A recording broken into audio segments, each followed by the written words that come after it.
I got a lot of wind here today. Here in a few hours, I will be fertilizing my field.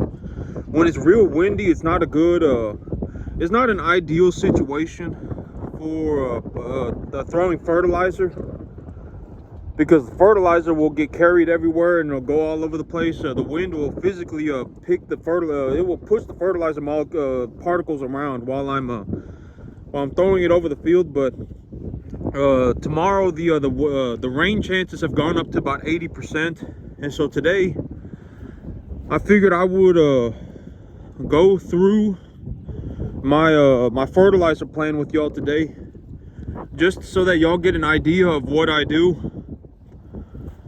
So as of right now, my plan is to put 20 pounds of nitrogen per acre in a mixture of 3-to-1 nitrogen sulfur by blending ammonium sulfate with urea 1-to-1. And so I'm gonna put 20 pounds on my field, because at 20 pounds of nitrogen, I would anticipate that I get another rainfall here in about within 2 weeks. I would get another rainfall. That is what I'm anticipating. I was looking at the Weather Channel, and the Weather Channel is saying that there's supposed to be rain next week as well.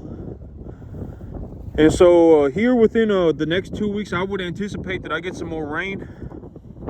And so 20 pounds of nitrogen will be more than enough nitrogen to last my grass for 1 week. It will be more than enough nitrogen to last this grass for a week. And the grass will not metabolize. This grass will not metabolize 20 pounds worth of nitrogen over the next week. Granted that I get 1 inch of rain. I was watching the Weather Channel, and it was saying that I'm supposed to be getting about 1 inch of rain. And so, okay, so the thing about rain and the thing about, okay, so like the ground right now, right? The ground is pretty dry. The ground is pretty dry. Like y'all can see, the ground is pretty dry. There probably is moisture under the field or inside of the soil, but the surface of the soil is dry. And so when a good way to think about this is, like, if I were to drop a piece of beef jerky, something that's real dry, if I was to drop a piece of beef jerky into a cup of water, the beef jerky would not rehydrate immediately. It would take time for the beef jerky to rehydrate, right? And so soil, anything that is dry is the same way. Just because it rains one time, even if it was a good amount of rain, the field will not just immediately rehydrate. It will take time for the field to rehydrate. And so, like, if I were to get a half an inch of rain, the Weather Channel is saying that I'm anticipating a 1/4 inch of rain tomorrow and a 1/4 inch of rain on Friday. That's what the Weather Channel is saying, that there's an 80% chance, 70 to 80% chance of that. And so at a 1/4 inch of rain, if I get a 1/4 inch of rain tomorrow and I get a 1/4 inch of rain on Friday, 20 pounds of nitrogen will be more than enough. It will be a lot of nitrogen. Not a lot. I'm not going to say a lot, because a lot is kind of an ambiguous term.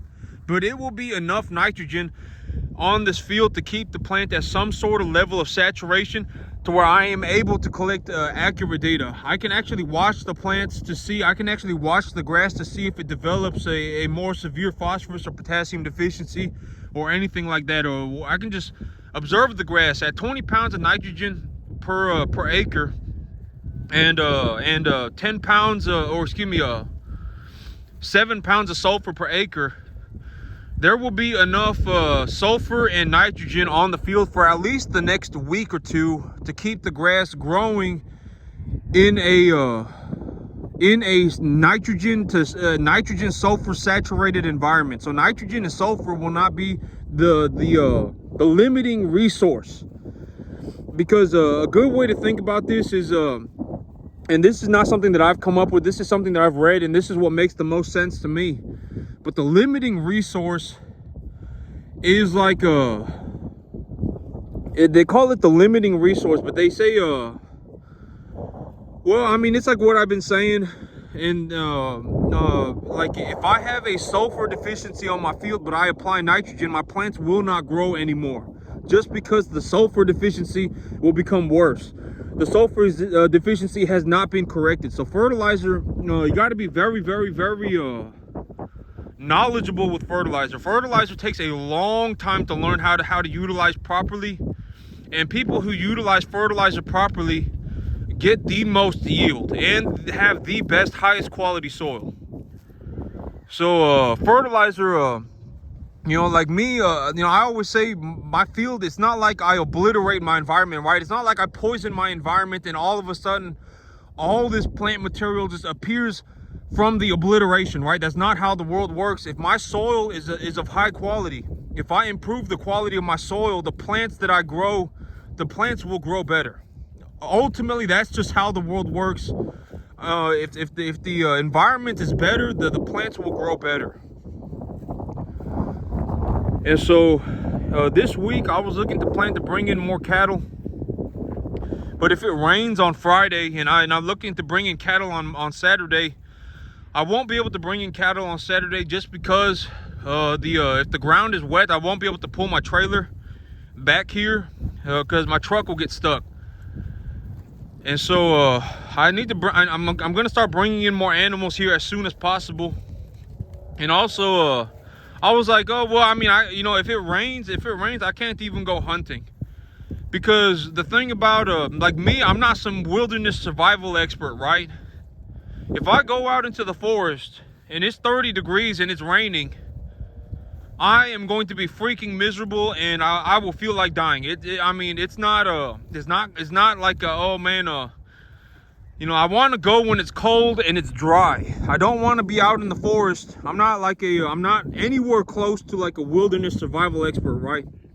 I don't want to be outside in the rain when it's 30 degrees and it's raining. I don't want to do that. I work out here in those conditions, and it is horrible. I mean, your boots will sink like a foot into the ground. They'll collect mud, and so every time you try and step out, every time you try and take one step, it's like you got 50 pounds of mud on your feet. I mean, it's horrible, right? And it's miserably cold, and I mean, it's just horrible. I don't want to be in that situation. And so if it rains, well, I'll have to see what I'm gonna do. But today, in a few hours, I will be fertilizing my field. And so when I fertilize my field, the things that I'm looking at right now is how much rain am I going to get over the next few weeks? What's the temperature going to be like? Oh, that's a good point too. The temperature is going to be hovering around 30 to 55 over the next 2 weeks. And in those conditions, the temperature will be so low that the metabolic activity of the plants will be affected. The grass here will not be metabolizing at its optimum rate just because it's too cold. And so excuse me, I had a big old piece of snot in my nose. Okay. But the weather will be too cold for the grass to be metabolizing at its optimum rate. And that's also a factor for why I will be applying only 20 pounds of nitrogen on my field.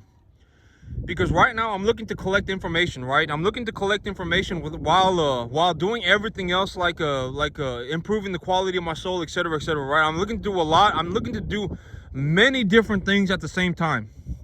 And everything that I've been talking about over the last week is what I'm looking to accomplish today. I've been planning this for several weeks now. The mineral imbalance in my soil, I've been planning this for several weeks now, and so all of that stuff is coming together today. And so when I apply the fertilizer on my field, I will be applying 20 pounds of nitrogen at a mixture of 3-to-1 nitrogen sulfur ratio by blending ammonium sulfate and urea. And I will be putting 20 pounds of nitrogen per acre on my field with the anticipation that I will get somewhere between a ½ inch to 1 inch of rain in the next week, and I will get another rainfall in 2 weeks.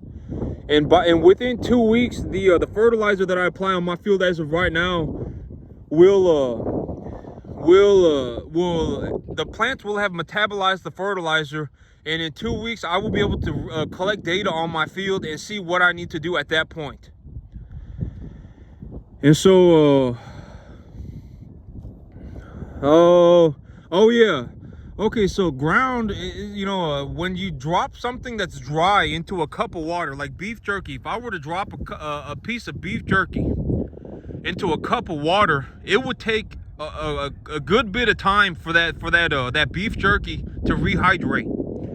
And so depending on how much rain I get, depending on how long the rain lasts for, depending on how many days of rain I get, stuff like that, depending on, like, even if I got cloud cover, depending on how long I anticipate the moisture to be standing on the field, will also drastically affect what I am able to do in terms of my fertilizer plan. Because if it rains half an inch in one day and that's it, I mean, this soil is barely going to get wet. If it rains half an inch on one day and then it rains a half an inch another day and then it rains a half an inch another day, that's different. And that's also different from me getting a 1.5 inches of rain just instantaneously, like at one time.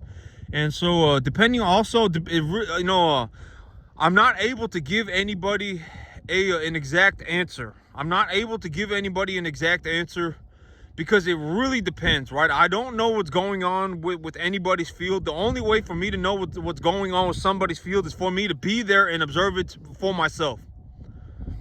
And so I'm not able to give anybody an exact answer. So I figured the best thing that I can do is show y'all what I go through on a day-to-day basis. Because if I show y'all what I go through on a day-to-day basis, over the long term, maybe in 12 years, you will wake up and you will understand, right? And in 15 years, you will wake up and you will understand what I'm talking about. Because this stuff, and also, it's like the idea of, if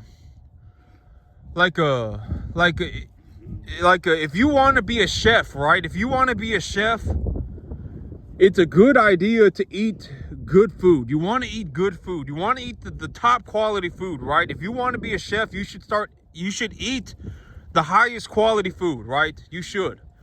And that's just the way to look at things. Like if you want to be the best, if you want to be something, if you want to be a farmer or whatever it may be, a mechanic, it does not matter, right? You should look at the best. You should not look at people who suck. Because if you look at people who suck, you could end up like them. And if you end up like them, it's not a good situation for you, right? I mean, and that's a very harsh way to put it, but it is very true. You only get one life. You only get one life. If you mess it up and become a loser, that's not good. And so, you know, depending on what, you know, and this is a harsh reality, all right? And a lot of people understand this deep down, but they live in a world that accepts that just leaves them to it. A lot of people, they live in a world that just leaves them to it. But almost 99% of people will fail financially. Almost 99, like if you talk to me, right? I make 5 times more than what I spend. 75%, you know, if I make 150,000 and I live on 30 and I put 120,000 back into my business. A lot of people do not live like this. A lot of people, if they make 150,000, they put 30,000 into their business and go and live, and then they end up paying taxes on and then they oh my God, I don't got money, and then they all just complain. They complain. A lot of people, they do. And I'm not saying this to sound like, oh my God, look at me, you know, I'm some freaking angel, I'm some Boy Scout. But at a certain point, either you make it or you don't. And you know, a lot of people, they do not get themselves, like a lot of people, like me, you know, I live on 120, you know, excuse me, I make 150, right? I make 150, I live on 30, and I put 120 back into my business, and I take a loan for 30 to put back into my business as well. And so essentially every dollar that I make goes back into my business. And a lot of people, they do not live like this.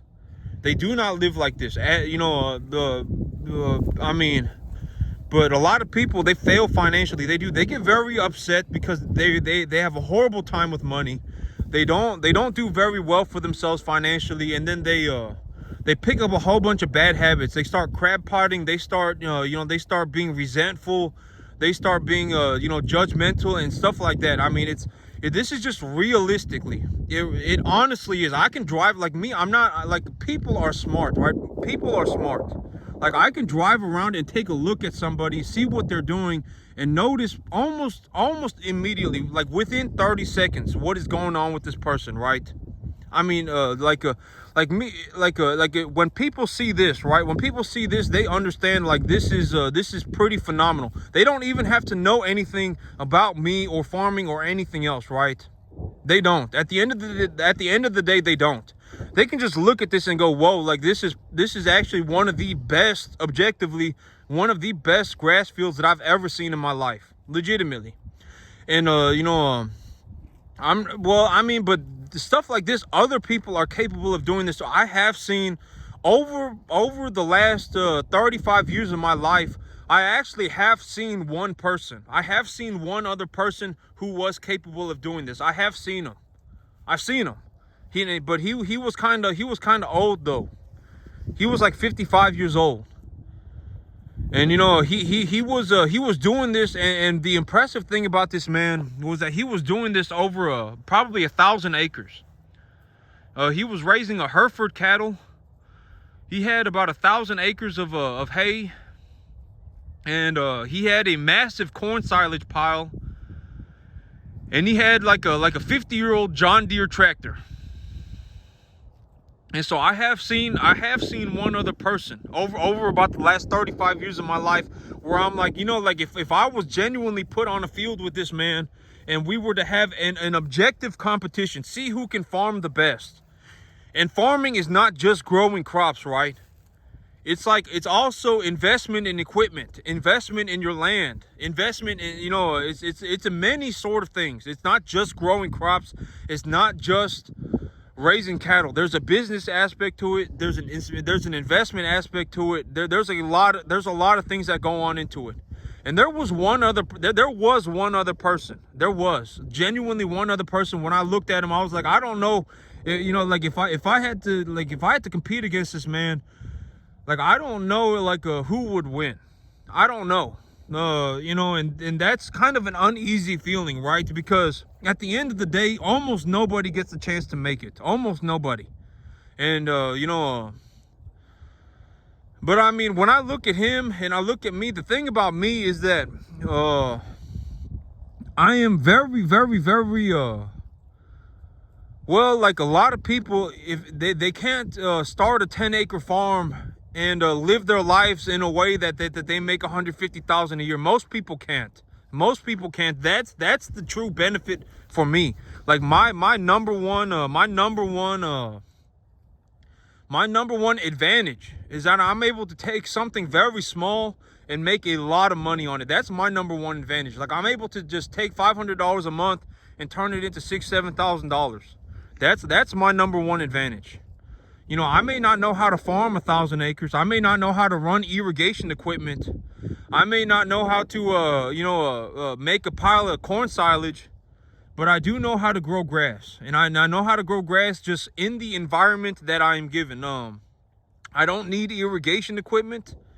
I don't need a bunch of whole high-tech equipment. If I were genuinely dropped on a field, right? If I were dropped on a field and they said, okay, here's your tractor and here's a plow and here's a grain drill, I can legitimately probably get the whole thing done I could probably get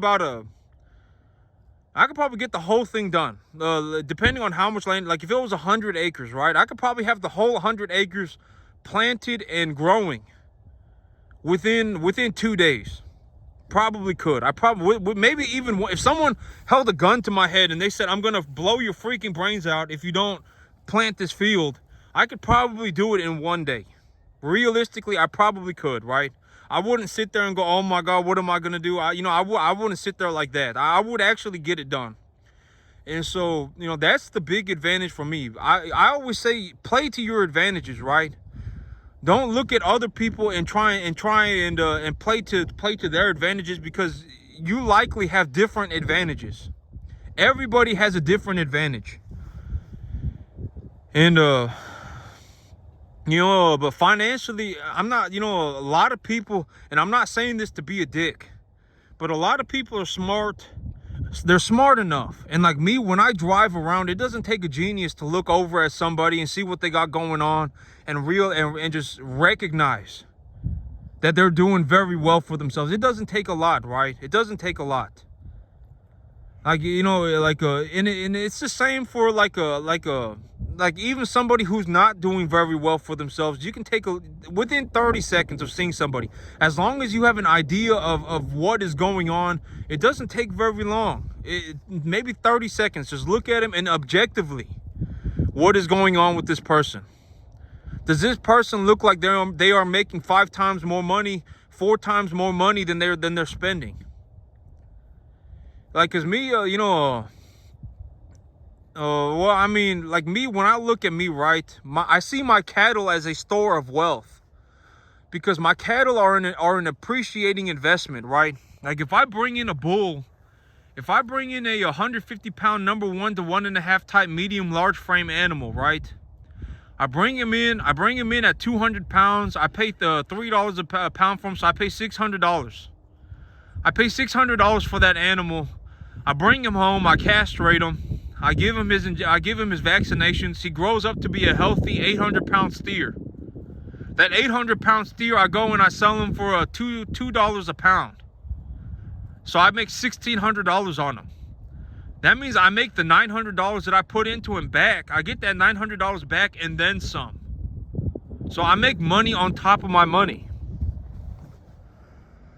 And so, I always say, money, it's not that good of an idea. It's not really that good of an idea to just be sitting on all cash. It's not.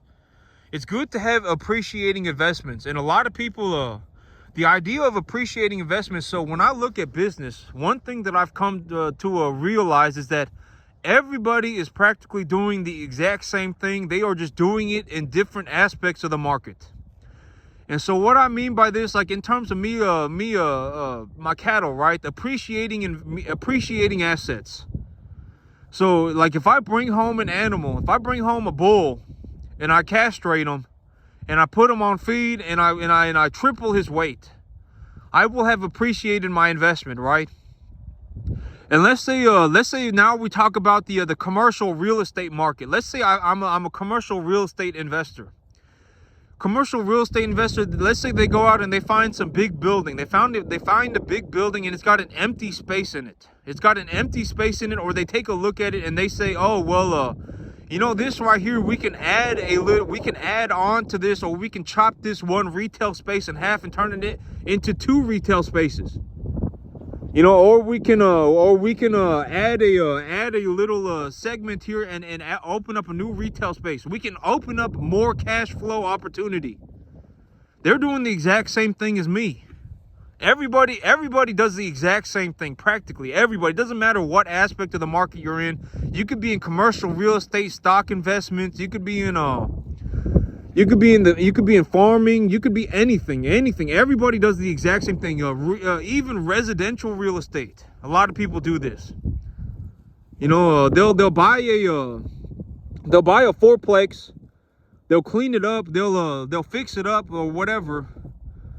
And then they'll buy a fourplex and they'll rent. They'll raise the rent. They'll clean it up a bit and raise the rent, right? They'll raise the rent and now, but everyone's doing the exact same thing. It's always cash flow, appreciate, assets and cash flow. Everybody's doing the exact same thing. It doesn't matter what aspect of the market I'm in. I could be in farming, residential real estate, commercial real estate, stocks, everything. Even stocks, right? They buy an asset, they buy equity in the company, and then the equity in the company provides a dividend. Everybody does the exact same thing. Everybody. And so, that's one thing that I've realized about business, is that business, it's the same for everybody. I mean, it's the same for everybody. everybody's got the same idea. It's not some original idea like me, you know, I'm not out here like dropping original ideas. A lot of the things that I say have come from I'm a parrot of my environment, right? I look a lot into investment portfolios, and I look a lot into just just generic business information, right? And so these cattle right here, these cattle are like buying a piece of land. It's like buying a real estate. These cattle, until the end of time, just like real estate, just like a piece of land, these cattle will be worth something. As long as people eat beef, these cattle will be worth something. And number 1 to 1.5 type medium large frame cattle will practically, practically forever be the top of the market. Practically forever. And people, but here in America, I don't know what it's like but here in America, a lot of people are very confused. They are very confused. And so, they say they want one thing, and then they see how it's done, and then they don't want it anymore. And then they turn into some super, all they do is complain, right? They don't have any solutions, and all they do is complain. And this is a very good example, a lot of people, when they go to the grocery store and they buy beef, they want that very, very, very tender, juicy beef. They do. They want that tender steak.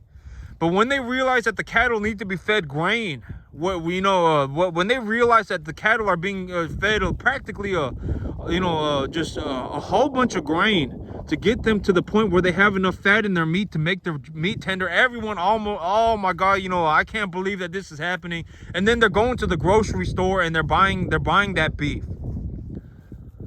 But a lot of people, it's not good to be somebody who has a whole bunch of complaints and thinks very highly of themselves, and then they're not capable of anything. And at the end of the month, they're struggling for everything. That's not good. That's not good. And, when I look at me, one of the things that I do very well for myself is financially, if I make 150, I put 120 into my business. And then I live off of 30. And so one day my business will do so well for itself that I can buy whatever I want, whatever I would want. That's the end game, right? That's the goal, right? That's the goal of starting a business, is that if I start a business, one day the business will do so well that I'm able to just afford whatever I need on the personal side, as long as I maintain my business. That's the end goal, right? That it truly is. I mean, money's not everything, but it is way more important. It is way, money is not everything, but it is way better for people to think about money than it is to think about 99.999% of other things. Oh my God, I can't believe this is happening to my life. Oh my God, what am I going to do at the end of the month? Oh my God, I can't believe this is happening. Oh my God, I fell out of heaven a 7. Oh man, all that stuff. You're better off just thinking about money. I'm just gonna be honest. I would suggest, right? Because at the end of the day, you can live however you want. If you want to sit there and think money's not important, and that you fell out of heaven a 7, and that you deserve a better life, and and all this, but you don't want money. If that's how you want to live your life, then go at it. I mean, have a good time. I mean, not me. I fully understand that if I have more money, then I can do better things for myself. If I want to farm more land, if I want to do better for the environment, if I want to produce food for people to eat, I can do it by having more money. 100%. And and at the end of the day, I can say people, it doesn't matter if it's me or anybody else, they can say whatever they want, but if they're not able to show anything, if they don't have anything to show for it, it won't matter what they say. It won't. Like, they can say, oh man, whatever they want, but at the end of the day, actions speak louder than words, right? I can't just say that I grow, if I just sat here and I said I grow grass and I raise top quality beef, nobody would care, right? Nobody would care. And it's the same way for everybody. If someone says, oh well, my opinions are important, and I fell out of heaven a 7, and then they turn around and then they go home, and then now they're struggling for money. They don't know where they're going to get the money from. They're horrified about what's happening with their life. I mean, nobody's going to believe them, right? I mean, and they shouldn't. You know, but my farm speaks for itself. This farm right here, I have seen with my own eyes. This farm make over $25,000 a month. Right hand to heaven, swear my life on it. I have seen this farm make over $25,000 a month. And so, and I've posted pictures of my paychecks. I posted pictures of my checks. There's nothing more else that I can do. If someone does not want to believe me, they can just go do something else, because there is something going on with them that is beyond saving.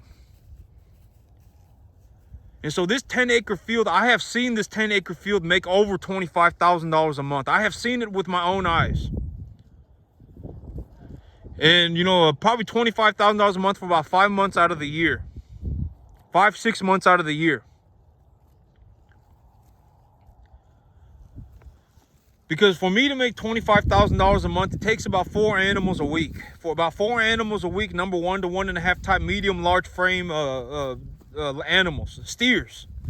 If I have 4 medium to large frame, number 1 to 1.5 type steers going to market every week, that turns into me making about $30,000 a month.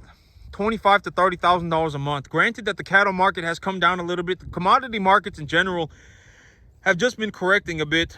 But they didn't correct as far as I thought they would, which is good. I mean, I thought that the feeder cattle market was going to correct down to about 200, but it's sitting at 220 right now, and it's kind of seemed, I don't know. It looks like it's going sideways, but I don't know. The corn market has been going sideways for a long time. That's why I anticipate the cattle market's going to go sideways for a long time, but I don't know. Usually when corn goes sideways for a long period of time, the cattle market, the spread between the lower weight animals and the higher weight animals tend to shrink. The spread between them two tend to shrink, which is very good for me. But I'll have to see. I go to the markets every 2 weeks or so. My plan right now is to bring in animals every 2 weeks, and so I'm keeping my eyes on the markets, and depending on what happens, I will know very quickly. But corn has been going sideways for a couple of months now. Corn plummeted. I mean, corn freaking dropped like a rock. It's sitting at like 475 right now, and it's been going sideways for like the last 2 or 3 months. And cattle seems to be good. Cattle seems to be going sideways too. Cattle seems to be going sideways at about 220, but I'll have to see. But that's it for me today, YouTube. Y'all have a good one.